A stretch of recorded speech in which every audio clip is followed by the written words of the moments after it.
Let's go through the pros and some of the cons with the Sony WH-1000XM5.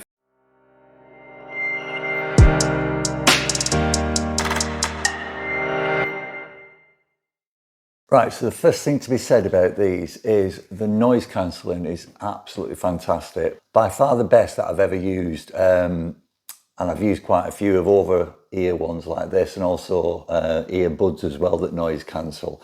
But these, definitely the best. I'm going to compare them to some Jabra ones, just so that I can show you what some of the cons are. But these are definitely an everyday, superb noise cancelling set of headphones for use on the PC, on the phone, listening to music, anything. Right, let's go through the pros and cons. The headphones that I'm going to use for comparison, well, I was going to use these Bose QC15s, but they're an old pair, they're wired, they're not Bluetooth, and although they're good, they're inconvenient, so we'll put those to one side. The ones that I am going to use as a comparison are these Jabra 85Hs.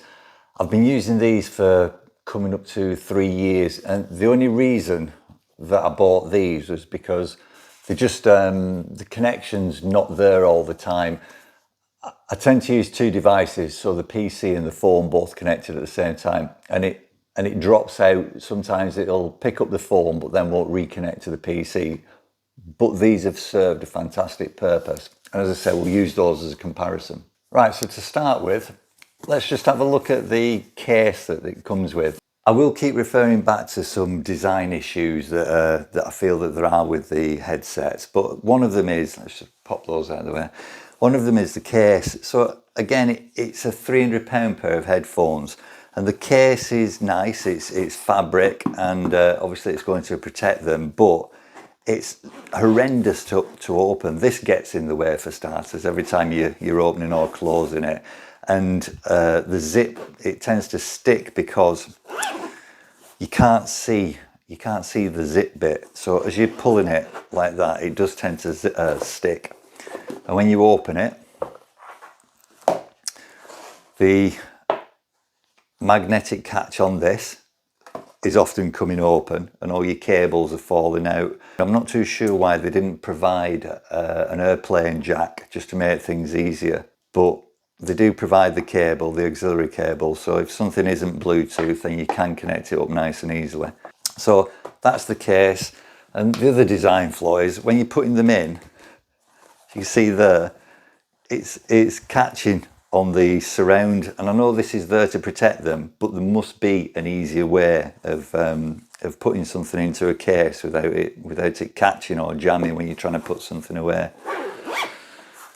And again, it's sticking as you go around.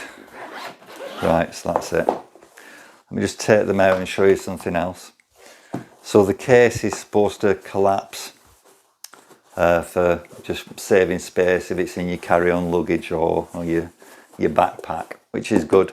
Another design issue, so again, if I'm comparing it to the Jabra, they're a similar size there. That is a big case.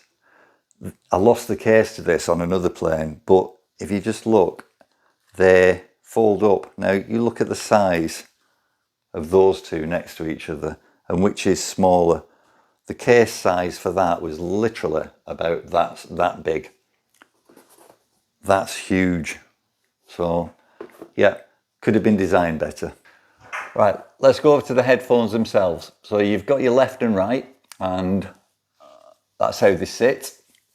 Now straight away, even without being switched on, you've got some noise cancellation. Because they're over here, it's cutting out a lot of the noise along.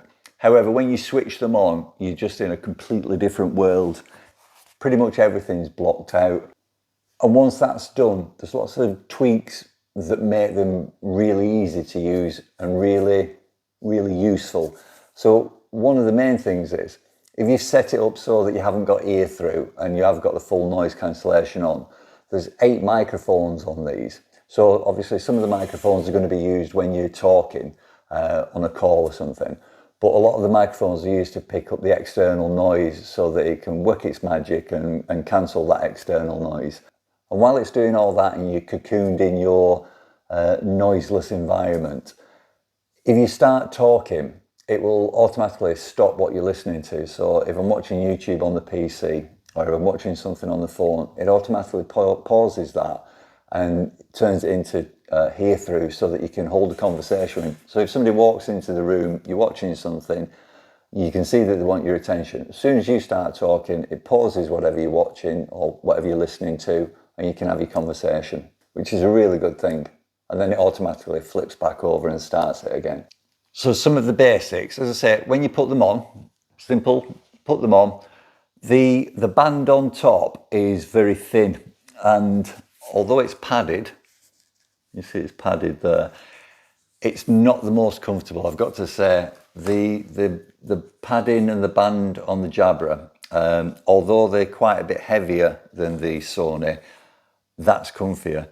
This does start to ache right on the crown after a relatively short period of time, but that's just with me. One of the other things, again, in comparison to the Jabra, so right, left, put them on. When you want to take them off and put them around your neck, they don't sit flat. So when you're moving around, your chin's banging into these. Now, watch what happens with the Jabra. So when this is on the right way, you've got it on. They automatically switch on, which is something that I really like with the Jabra. You can just have them laid flat, they'll turn off and they'll be off forever. Next day you pick them up and they turn back on. But with these, when I take them off, you see they lay flat. They're not stuck up like that. They're laid flat and you can just move around, which is something that you can't do with that. And all Sony needed to do was just make it the other way. It's a really big design flaw. All like that, and all they needed to do was sit like that and you can turn. Now, put them right and left, take them off. You can have it sat like that, but it's not the same. They're not sitting flush, which is what these do.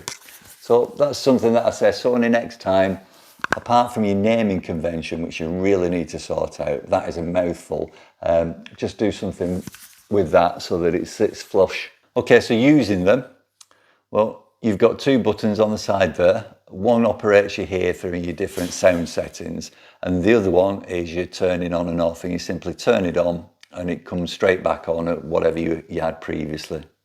Now, one huge benefit of these over some of the others that I've used, the call quality is absolutely fantastic. And what I'll do is I'll phone the answer machine up on my mobile phone and let it record, and you can listen to that. When you're in a call, the call quality is exceptional, and that primarily is down to the microphones that are on there. To do two things, it blocks out the external noise, but it picks up what you're saying fantastically. So this is on the headphones when I left a message. 1:58 p.m. Testing 1 2, testing 1 2.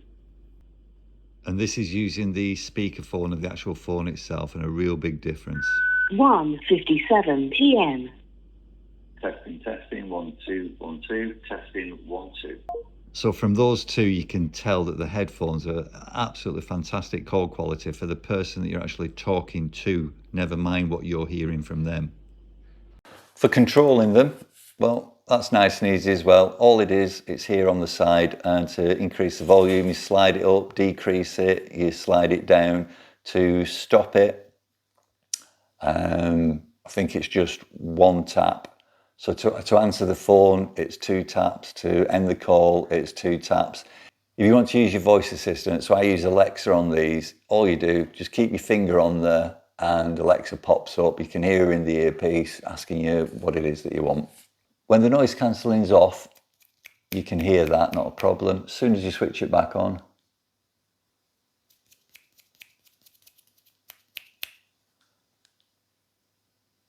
it pretty much gets rid of anything that you can hear. If you're listening to music, if you're listening to YouTube, if you're watching a film, also because you've got audio coming through from whatever device you're listening to, you just cannot hear anything in the background.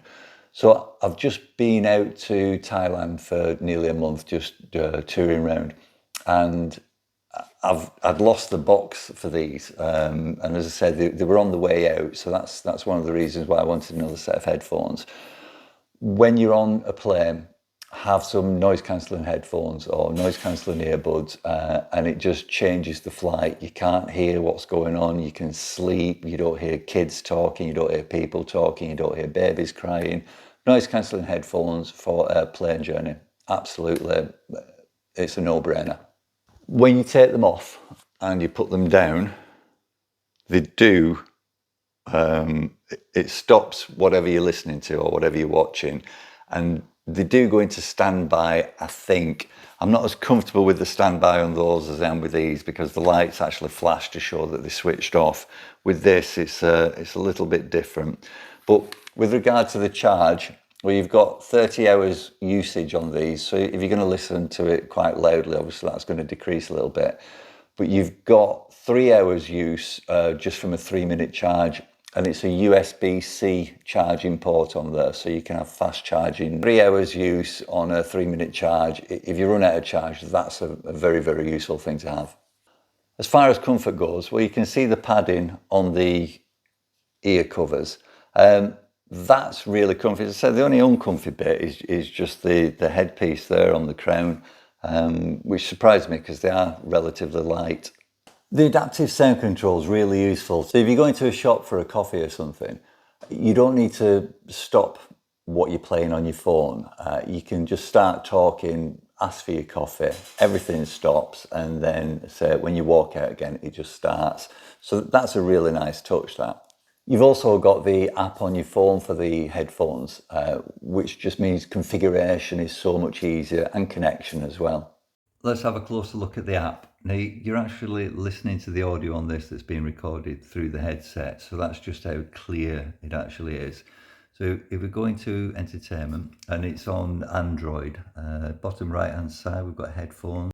So if we open that up, we're straight into status. Now you can look at a tutorial up at the top just to make sure that you're using them properly and that they're comfortable.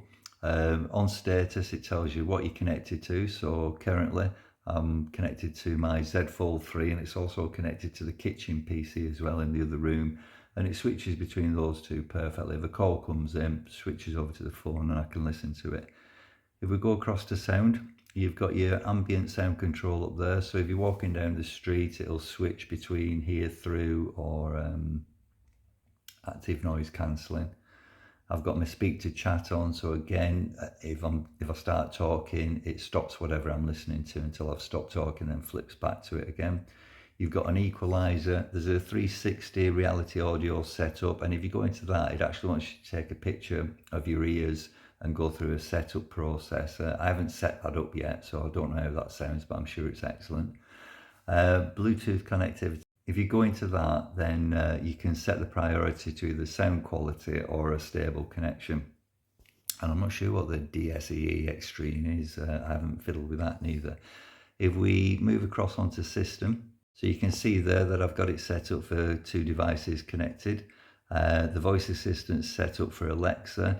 Really, really good, the voice assistant. I don't actually need to keep my finger on the button. I can just say it and it'll come onto the headset. The touch sensor control switched on the right here, and you can set up the noise cancelling ambient button. So you can either have noise cancelling on ambient sound on or not on, but to be able to be switched between with the button. And if you set it up, you can also have the noise cancelling button. If you press it twice, it'll go straight through to Spotify and start playing on there, and automatically, without you having to get your phone out, you can just move forward and backwards on your tracks through your finger control on your headset. And then services, well, that's where your Spotify is. I don't think there's any others there at the moment, but Spotify's on it. And then if you move through to activity, I've only just created an account with Sony. So going forward, it's going to register how much time I listen to, and it gives you badges that you earn over a period of time. You can also set it up for safe listening. It tells you whether or not you're listening safely. You don't actually need to do any of that though, just to get it connected to your phone or your PC. And that's the overview of the app. The controls are simple. It's your right earpiece, and to increase volume, it's up. To decrease it, it's down. To start and end calls, I know definitely to end a call it's a double tap. I'm pretty sure it's a double tap to answer as well. And for the voice assistant, and mine's Alexa, you just keep your finger on it and then you get your voice directions from Alexa asking you what you want. So you just say call X or play Spotify. So the voice assistant's a fantastic thing. Okay, so that's it. In review, what do I think of the Sony WH-1000XM5? And don't forget you're paying £300 plus for these. They are probably the best noise cancelling headset that I've ever had. There are some quirks with them that don't make them necessarily comfortable or easy to use. So I've shown you when you take them off, you can't lay them flat. It's a little bit uncomfortable on the crown, even though they are very light. But they're easy to use. They're adaptive. Like Apple say, they just work. The call quality when you're in a call on the phone is phenomenal. And it's not just about me hearing somebody on the phone, it's about them being able to clearly hear and understand me as well. So they are fantastic for that. The carry case is awful. I'd prefer not to have to slide my finger constantly like that to increase or decrease the volume. I prefer to be able to put my finger on it, just go up, or put my finger on it, just come down. Overall though, the controls are really good. And I think the best thing that I can say about these is I'm really glad that I've got them. As I say, on an airplane, just blocks everything out. You can get decent sleep. When you're listening to anything, whether it be music, whether it be a film, the audio quality is second to none. Really, really good. You can connect them to things with an auxiliary cable if they don't have Bluetooth, and the charging time's fantastic. So that's it. Would I recommend them? Yes, definitely. On the expensive side, but they deliver. They really do deliver.